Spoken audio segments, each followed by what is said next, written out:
Hello बच्चों, स्वागत है आपका आपके अपने YouTube channel RB math and science में। मैं आपके लिए लेकर आया जवाहर नवोदय विद्यालय क्लास 9 का चैप्टर नंबर 1। चैप्टर का नाम है बल एवं दाब। तो मैंने आपके लिए 2 वीडियो पहले से ही डाल के रखी है बल और बल के प्रकार पे। यदि आपने उस वीडियो को नहीं देखा है तो सबसे पहले आप उस वीडियो को देख लीजिए, तो ये वीडियो आपको बहुत अच्छे समझ में आएगी। आज हम लोग पढ़ने वाले हैं दाब और प्रणोद के बारे में। चलिए आज की वीडियो स्टार्ट करते हैं। प्रणोद और दाब।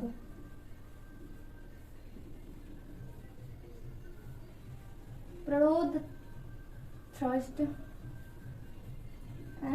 प्रेशर। थ्रस्ट एंड प्रेशर के बारे में पढ़ना हम लोगों को। तो प्रणोद किसे कहते हैं एंड दाब किसे कहते हैं। देखिए प्रणोद क्या है कि किसी वस्तु पर लंबवत लगने वाले बल को प्रणोद कहते हैं। देखिए कैसे, मान लीजिए यहाँ पे एक कोई ईंट है या कोई लकड़ी ही है। मान लीजिए कोई लकड़ी का क्या है, टुकड़ा है। यहाँ एक लकड़ी का टुकड़ा है मान लीजिए, तो इसके लंबवत लगने वाले बल को यानी कि लंब के समान यानी कि लंब की तरह इस पे क्या लगेगा, बल लगेगा। उससे हम लोग क्या कहते हैं, प्रणोद कहते हैं। जैसे मान लीजिए हम इस लकड़ी के टुकड़े को अपने हाथों से क्या कर रहे हैं, दबा रहे हैं। इस लकड़ी के टुकड़े को हम अपने हाथों से दबा रहे हैं, तो क्या यह लकड़ी का टुकड़ा हाथों से दबेगा? नहीं। यदि मान लीजिए हाथों से दबा रहे हैं तो यहाँ पे हम लोग का हाथों का एरिया था लगभग ज्यादा था। हाथों का एरिया ये कितना था, लगभग ज्यादा था। और मान लीजिए यहाँ इसी लकड़ी के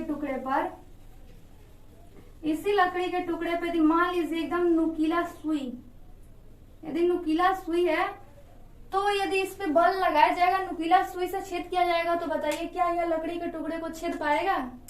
तो आप बोलेंगे कि हाँ, ये सुई लकड़ी के टुकड़े को क्या कर पाएगा, छेद कर पाएगा। ऐसे ही मान लीजिए हम यहाँ पे एक कोई पात्र है, बर्तन है, और इसमें पूरा रेत भरी हुई है। क्या भरी हुई है? रेत है, बालू है। यदि मान लीजिए इस पे आप लोग कोई ईंट ले लिए, ऐसे ईंट है, ईंट को यदि आप लोग ऐसे करके धसा रहे हो तो लगभग ये बालू में आकर के धस जाती है। ईंट आकर के क्या हो जाती है, बालू में धस जाती है। और ऐसे ही यदि मान लीजिए ऐसे ही पात्र में यदि हम लोग बालू लिए हुए हैं, रेत लिए हुए हैं, तो यदि हम लोग इसी ईंट को यदि ऐसे दबाते हैं तो बहुत नाम मात्र यह ईंट धस पाता है। आप लोग देखते हैं, यदि मान लीजिए ईंट को लंबवत ऐसे धसाया जाता है, यदि इसका एरिया जो है कम है, देखिए इसके अपेक्षा इसका एरिया बहुत ज्यादा है और यहाँ पे इसका एरिया क्या है, बहुत कम है। तो इस एरिया पे डिपेंड करता है हम लोग का प्रणोद। तो यहाँ पे एरिया इसका क्या है, बहुत कम है, और यहाँ पे इसका एरिया क्या है, बहुत ज्यादा है, जिसके वजह से ये इस पे ज्यादा बल नहीं लगा पाता है। यदि एरिया ज्यादा रहेगा तो बल कम लगेगा इसमें, और यदि एरिया कम रहेगा तो क्या लगेगा, बल इस पे ज्यादा लगेगा। ये ईंट जो है बहुत ज्यादा इस पे धस पाएगी। तो देखिए प्रणोद क्या होता है कि प्रणोद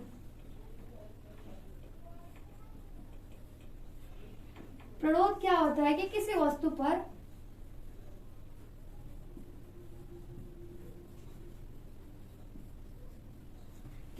पर लंबवत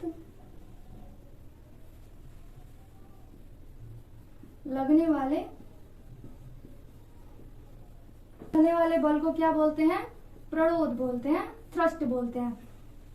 अब यदि दाब की बात करें तो देखिए क्या होता है दाब।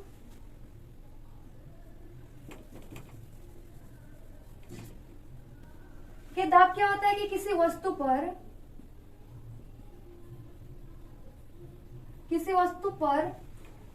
एकांक क्षेत्रफल पर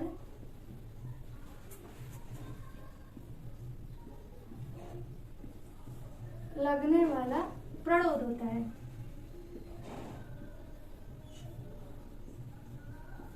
समझने का मेन बात इसमें ये अंतर, देखिए ये परिभाषा लगभग दोनों एक ही जैसा लग रहा है। किसी वस्तु पर लगने वाला लंबवत बल क्या कहलाता है, प्रणोद कहलाता है, लेकिन किसी वस्तु पर एकांक क्षेत्रफल पर लगने वाला प्रणोद बल को हम लोग दाब कहते हैं। प्रणोद बल को ही दाब कहते हैं। देखिए मैंने आप लोग को अभी एग्जाम्पल बताया था, एग्जाम्पल से समझते हैं। देखिए किसी वस्तु पर लंबवत लगने वाला बल प्रणोद कहलाता है। सिंपल, यदि वहां पे लंबवत बल लग रहा है, यदि हम लोग किसी वस्तु पर लंबवत बल लगा रहे हैं तो हम प्रणोद हो गया। लेकिन इस वस्तु पर एकांक क्षेत्रफल पर लगने वाला बल को हम लोग क्या कहते हैं, दाब कहते हैं। देखिए प्रणोद में हम लोग एग्जाम्पल को समझते हैं कि प्रणोद में हम लोग एग्जाम्पल से समझते हैं कि मैंने आप लोगों को बताया कि यदि हम लोग किसी लकड़ी के टुकड़े पर या किसी का टुकड़ा था, लकड़ी का टुकड़ा था, और इस लकड़ी के टुकड़े पर यदि हम लोग अपने हाथों से क्या करते हैं, बल लगाते हैं। किससे लगाते हैं, मान लो ये लीजिए हम लोग का हाथ है, क्या किया जा रहा है, हाथों से बल लगाया जा रहा है।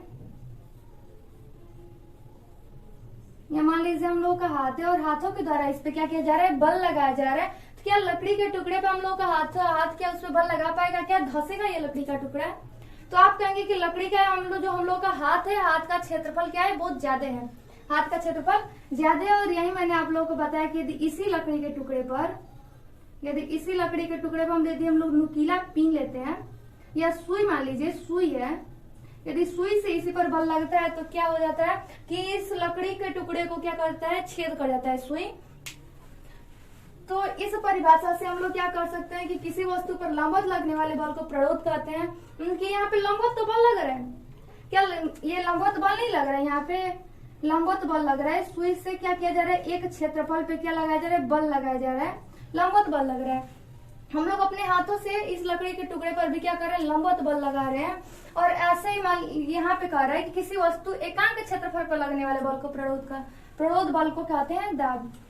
किसी वस्तु एकांक क्षेत्रफल पर, एकांक क्षेत्रफल का मतलब हो गया कि इकाई क्षेत्रफल, इकाई का मतलब इकाई क्षेत्रफल। क्या कर रहे हैं यहाँ पे, इकाई क्षेत्रफल कर रहे हैं, एकांक क्षेत्रफल, इकाई क्षेत्रफल कर रहे हैं ना।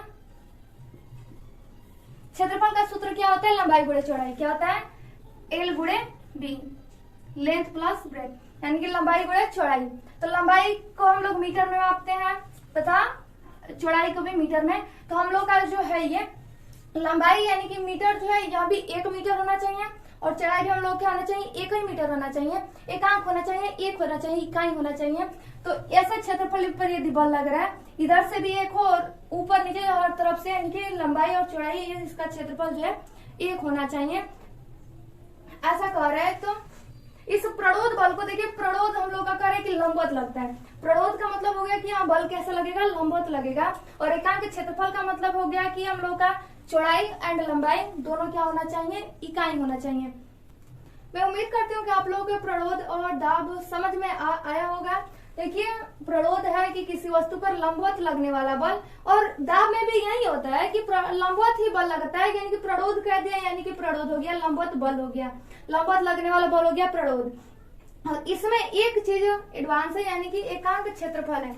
एकांक क्षेत्रफल का मतलब मैंने आप लोग को बताया कि हम लोग का क्षेत्रफल का मतलब होता है कि लंबाई गुणे चौड़ाई, और लंबाई भी हम लोग का 1 मीटर होना चाहिए और चौड़ाई भी 1 मीटर होना चाहिए। देखिए दाब इक्वल टू हम दे सकते हैं, दाब इक्वल टू हम लोग कह सकते हैं कि बल बटा में क्षेत्रफल, बल बटा में क्षेत्रफल। और बल यानी कि हम लोग यहाँ पे प्रणोद भी होता है, बल यानी कि प्रणोद भी होता है, प्रणोद बटा में क्षेत्रफल। यदि यहाँ पे आप लोग इसका यदि मात्रक निकालना चाहें, दाब का मात्रक निकालना चाहे तो देखिए प्रणोद इक्वल टू बल होता है, तो बल का मात्रक आप लोग को पता है कि न्यूटन होता है, बल का मात्रक न्यूटन होता है। और बात करें क्षेत्रफल की मात्रा को, तो देखिए क्षेत्रफल इक्वल टू होता है लंबाई गुणे चौड़ाई। तो देखिए लंबाई भी हम लोग का मीटर एंड चौड़ाई भी हम लोग का मीटर, यदि इसमें दोनों में गुणा हुआ तो मीटर स्क्वायर, यानी कि मीटर स्क्वायर हो जाता है हम लोग का क्षेत्रफल का सूत्र। यानी कि दाब का सूत्र हम लोग का निकल के आया है न्यूटन पर मीटर स्क्वायर, या हम लोग ऐसे भी लिख सकते हैं न्यूटन मीटर स्क्वायर। देखिए ये जो हम लोग का दाब है, ये दाब पास्कल ने दिया था, दाब का नियम जो है हम लोग को पास्कल ने बताया था कि दाब क्या है। इसके वजह से दाब का हम लोग का मात्रक ये भी हो जाता है कि पास्कल हो जाता है। दाब का मात्रक एक और है, यहाँ मात्रक है, यहाँ भी मात्रक है। दाब का मात्रक हो जाता है या तो आप न्यूटन मीटर स्क्वायर बोलिए, सिंपल आप इसको पास्कल बोल सकते हैं। पास्कल क्यों बोल सकते हैं, क्योंकि जो दाब के बारे में बताया था इन्होंने पास्कल ने बताया था, तो हम लोग पास्कल के नाम पर ही इसका नाम रखा गया है। जैसे बल के बारे में बताया था न्यूटन ने, तो जिसके वजह से बल का मात्रक न्यूटन हो जाता है। ऐसे ही दाब के बारे में बताया था पास्कल ने, जिसके वजह से दाब का मात्रक भी पास्कल हो जाता है। चलिए हम लोग अपने कुछ दैनिक जीवन के उदाहरणों से समझते हैं कि दाब और प्ररोध क्या है।